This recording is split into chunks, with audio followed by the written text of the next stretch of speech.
RTT సంస్థ పైన ఒక మత ముసుగు అనేది కూడా వేసి ఈ రోజు ఈ భారతదేశంలోని అనంతపురం జిల్లాలోనే కాదు భారతదేశంలో లేకుండా చేయడానికి కుట్ర జరుగుతా ఉన్నది కేంద్ర ప్రభుత్వ ఆధ్వర్యంలో మోడీ నాయకత్వం కానీ ఈ రాష్ట్రంలో చంద్రబాబు నాయకత్వం అని చెప్పి మనం చేస్తున్నాం.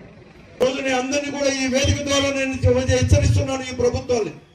ఈ రోజు మరీ ముఖ్యంగా కూడా ప్రధానమంత్రి నరేంద్ర మోదీ గారు అలాగే హోమ్ మినిస్టర్ అమిత్ షా గారు ఈ రాష్ట్ర ముఖ్యమంత్రి చంద్రబాబు నాయుడు గారు నేను ఒకటే మీ అందరికీ కూడా హెచ్చరిస్తున్నాను. మీరు అనేది కూడా ఎందుకంటే పార్లమెంట్ అనేది కూడా సమావేశాలు కూడా నిన్ననే ప్రారంభమైనాయి. వచ్చే నెల 2వ తేదీ వరకు కూడా పార్లమెంటు సమావేశాలు ఉంటాయి. అంటే దాదాపుగా కూడా ఇంకా 20 రోజులు ఇక 20 రోజులు మాత్రమే ఉంది. ఈ 20 రోజులు ఇప్పటికే మోసగించారు 1 సంవత్సరం నుంచి కూడా. ఎందుకంటే నోటీస్ ఇచ్చింది జూలై 22వ తేదీ గత సంవత్సరం కూడా, అంటే 1 సంవత్సరం దాటిపోయింది. ఏప్రిల్ 21 ఈ రోజు మళ్ళా కూడా చెప్తున్నాను, ఈ 2వ తేదీ లోపల FCRA రెన్యూలు చేస్తారా చేపించండి, లేకుంటే మీ పరిపాలన స్తంభింపజేస్తాం.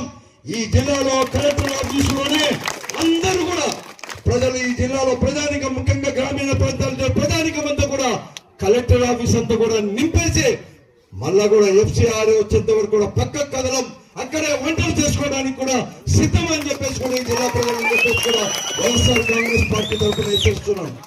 ప్రజాప్రతినిధులారా, మీరేదో జంగయ్య గారు పాదయాత్ర చేస్తే మీ కాళ్ళ నొప్పులు వస్తాయి, బొబ్బలు వస్తాయి అని చెప్పి ఎగతాళి చేసేది కాదు. ఈ రోజు కూడా మిమ్మల్ని ప్రజలు ఎటువంటి ఎగతాళి చేస్తున్నారో మీరు అవుతున్న ఆలోచన చెప్పి నేను అడుగుతున్నాను.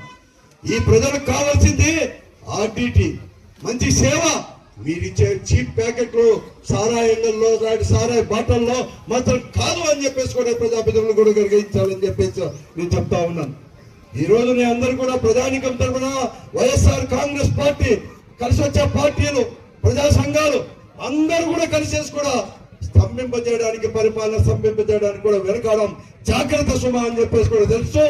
ఇప్పుడైనా కానీ వచ్చే నెల అంటే పార్లమెంటు సమావేశాలు ముగిసే లోపల 2వ తేదీ లోపల FCRA కూడా పునరుద్ధరించండి, లేకుంటే లేదు.